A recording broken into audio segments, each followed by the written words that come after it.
Hey everyone, so it's Hearth and welcome back to my channel. On today's video, we're going to be talking all about trees and how you can connect to tree spirits within your magical practice.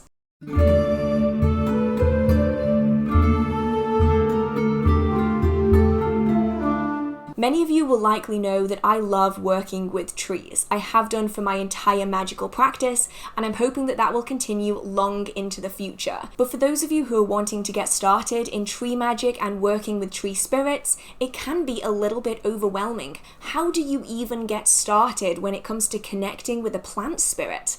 Especially if you aren't used to working with spirits, it can be a little bit overwhelming. So I'm hoping to give you a few tips that I have used within my own practice that will help make it a little bit easier and maybe a little more accessible for you to do the same within yours. Before we fully dive into it, let's talk about the kind of spirits that you can be working with when it comes to connecting with trees. Trees are such an integral part of our world, but they're also really significant in many magical traditions. You'll often see them as the central figure within different folklores and traditions around the world. They play a deep part in cultural heritage, and the kind of trees that you're going to be able to connect with are going to be different all around the world. When it comes to tree spirits, you have two main kinds. You have the spirit of a specific tree, that being, for instance, the tree that's in your back garden or the tree at the local park. This is the spirit of the tree itself, the one that's right in front of you. You then have what's known as the collective spirit. This is the collective spirit of all trees of that particular kind. So you can, for instance, work with the individual spirit of the apple tree, as well as working with the collective spirit of all apple trees. And so this allows you to have a great depth to your workings when it comes to trees, and it allows us to work with systems such as the tree ogham. Many of you will likely have heard me talk about the tree ogham before. It's known as a tree alphabet, though that isn't entirely accurate. It's a series of trees, primarily focusing on those that are found deeply rooted within the folk traditions of the British Isles, that each have their own symbols that you can draw on to represent them in spellwork and ritual. You can also use them for divination. Now, the tree ogham and ogham in general go far beyond that. That is just an incredibly simplified version of what they are. But the tree ogham can be incredibly useful for helping to develop a connection with the trees. But I'm going to be talking about that a little bit more later. So you want to start working with trees and their spirit, but you aren't really sure where to start. There's a few different ways that you can go with this, and which way you choose is going to very much depend on your ability, the accessibility of these locations, and also where you live in the world. The first route that you can take is through research first. This is really going to be suitable for those who can't easily access the outside, or maybe don't know about the trees that you're going to have in your local area. The idea of researching first is to give you an idea of the kind of trees that you can connect with. It's all well and good learning the tree alphabet of the trees that are found in the British Isles, but if you live somewhere further afield and you don't have access to those specific trees, that information is going to be pretty useless to you.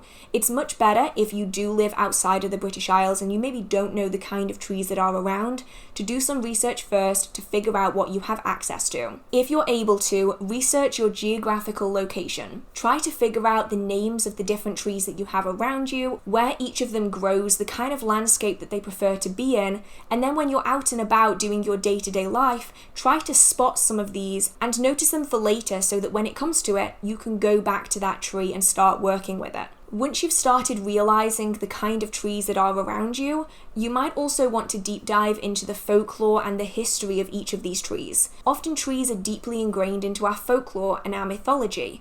If you find a particular tree really interests you, do some research on the kind of mythology that might surround it, the deities that maybe are connected to it, and also the traditions that might include trees within your local area. It's also really good to look into some general mythology from your particular area, to look into how these trees were perceived in the past, as this can give you a good indication of how you might want to work with them in your modern day-to-day life. Starting with research is typically really good if you aren't already aware of the trees that you have, or maybe don't have really easy access to the outside. It's a good first starting point. Just like with deities and with plants, it's really good to understand the historic perspective on them as well as the mythology before you get started. The other way that you can go with this is that you get out there into nature and start connecting with them.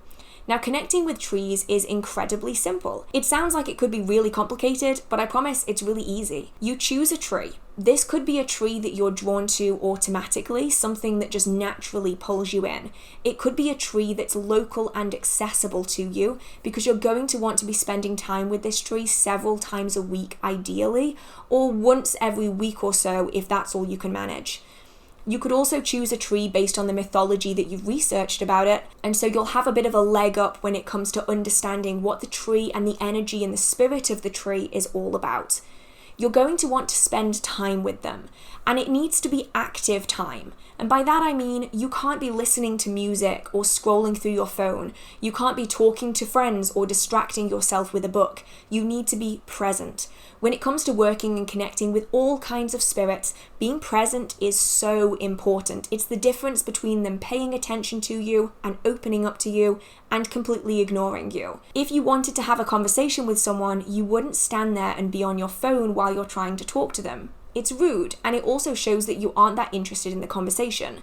The same applies when it comes to spirits of all kinds. If you want to have a conversation with them, if you want to open that door, you're going to need to be present and paying attention. Try to spend time with that tree as much as you can. Ideally going back to the same one every single time. You really want to show that you're committed to forming this connection and this relationship with them. Ideally, you're going to want to be there for between 10 minutes to an hour, but really as much time as you can spare is better than nothing.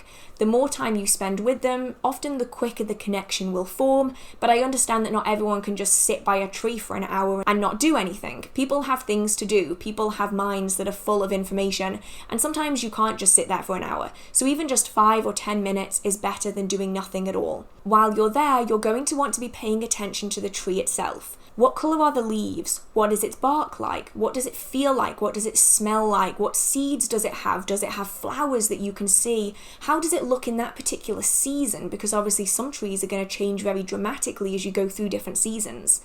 You're going to want to listen to the wind rustling through the leaves and potentially pay attention to the animals and possibly spirits that you might start experiencing when you are around that tree. You're going to want to be paying attention to it. See the things that are growing around it, on it, in it. Is it a particular home for birds? Does it have mistletoe growing in it? Is it being wrapped with ivy? These are all things that you should be paying attention to. Much like you would pay attention to how your friend looks, you're going to want to be doing the same with the tree. Over time, you're going to start noticing that maybe you feel different when you're spending time with the tree than when you're not. And maybe when you spend time with the tree on different occasions, you're going to be feeling different things coming from the tree itself. Trees are often very emotional. You can often tell whether they're distressed or whether they're happy and comfortable based on the feeling that you get from them. This is something that you will develop over time, and if you do want to get a head start on it, I would recommend learning a little bit about energy sensing. I'll leave a link to a video in the description box if you do want to learn a little bit more about it. By being able to sense the energy of the tree, you can start building up patterns for how it feels. Is it maybe more distressed on days when it's really windy or when there's lots of people around? Is it happier on sunny days or just after a rain? Is it happy when you're there, or is it uncomfortable? These are things that you're going to slowly start to notice the more you're sitting there. Not only will you notice this in your energy, but perhaps you'll start noticing it through the way you feel. Oftentimes, even for those who aren't actively energy sensing, they'll notice when something changes because they get a shiver down their spine, or their hair stands on end, or they might feel content and cozy and warm. All of these sensations are something that you can look at. And this leads me to one thing that I would definitely recommend that you do when wanting to connect with trees, and that is to keep a diary of how you're feeling and what you're noticing while you're there. Human memory is very fallible. We often forget things, we adapt things, and so it's really good to keep track of everything that you're feeling and experiencing as you're developing it by keeping a small diary. This could be something that you write just before you leave, so you've already been present for a while, and then just before you go, you write in your diary and then move on. It could be something that you do after the fact, it could be physical, or it could be digital. These are all great ways of keeping track of your progress. As you're developing this connection with trees, you might want to start taking it a little bit more than just being there. Oftentimes when working with spirits, it's great to leave offerings as a way of giving thanks and also of building that relationship with them. And with trees, it's no different. Now, I wouldn't recommend tying on plastic ribbons to branches. A lot of people do that when it comes to working with trees, but ultimately, please remember that plastic doesn't degrade, and so as that tree grows, that plastic ribbon will not grow with the tree, and you'll often constrict the branches and the stems, making it really difficult for that tree to grow evenly and making it really unhealthy. So if you are going to do things like tying ribbons to trees, just make sure that they're made of natural fiber and they can be degraded. But generally, you don't need to even do anything like that. If you're able to manipulate your energy, you can give energy as an offering to that tree. You can also sprinkle some water around the base, even moon water or something similar if that's what you have available to you. You can clean up any litter that is around the tree and generally try to nurture it as much as you can. Of course, oftentimes trees are in public settings. There isn't a great deal that you can do, but often music, singing, energy, and water can be really wonderful, especially if you've charged the water with energy. That can be super useful. Over time, you're likely going to start noticing how the tree is feeling, how it expresses things, and at that point, you can start asking questions. This is what a lot of books refer to when they say, ask the tree's permission before you take a branch.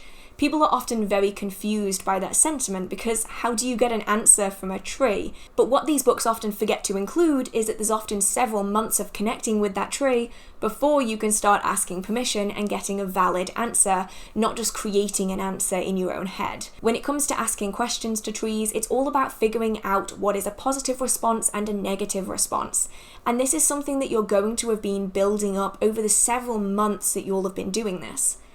Connecting with trees isn't a quick process. It takes a long time, sometimes weeks, months, even years to get to this point. But once you're at the point where you can sense when it's a yes, a no, a positive or a negative, that's when you can really start connecting on a deeper level and asking questions. Trees have seen a lot of life and death. They know a lot of things that we could never dream of. And so we can gain a lot of wisdom and insight from working with trees. You can at this point start asking if the tree is comfortable to give you a leaf or a twig, a piece of bark that you can then work with. Remember to only take small amounts, nothing that's going to harm the tree. Ideally, take something that's fallen if you can do that within your working. And then make sure to give thanks with an offering. Only take anything if the tree has accepted it and has given you a positive response. These can then be worked with in your spells and rituals. If you want to gain knowledge from that tree, it's all about asking questions while you're sitting with it, spending time with it, forming that bond with it. It probably won't be a large question-answer session. It'll probably be just one question a visit. And over time, if you're writing a journal or a diary, you'll likely start gaining the answers and they'll be building up so that you can work with them and learn more from them later. Sometimes trees can be a little bit shy. Some will talk really quickly and will want to share information with you. Others may be a little closed off. And sometimes there are different tree species that are simply more talkative than others. For instance, I have found that willows tend to be very mellow. They're not really interested in a conversation, but they're happy to have your company. Whereas birch are chatterboxes. They don't want to shut up. They just want to talk and talk and talk and talk. And it's really wonderful seeing the differences between different trees that you're working with.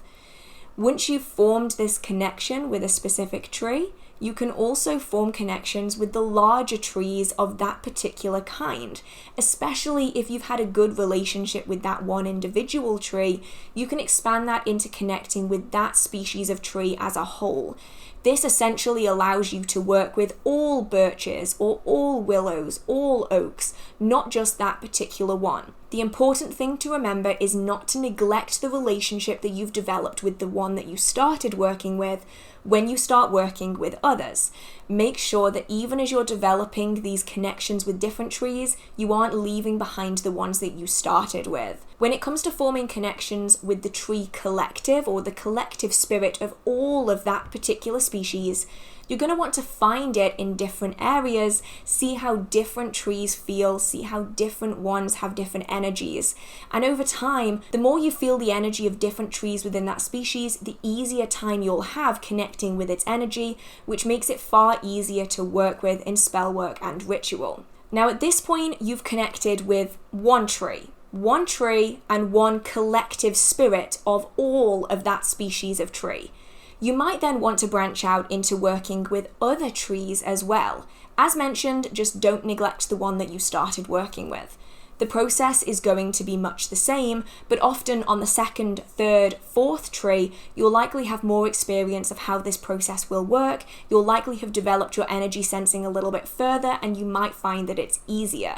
Each tree is going to have a different personality, and different species are going to feel completely different.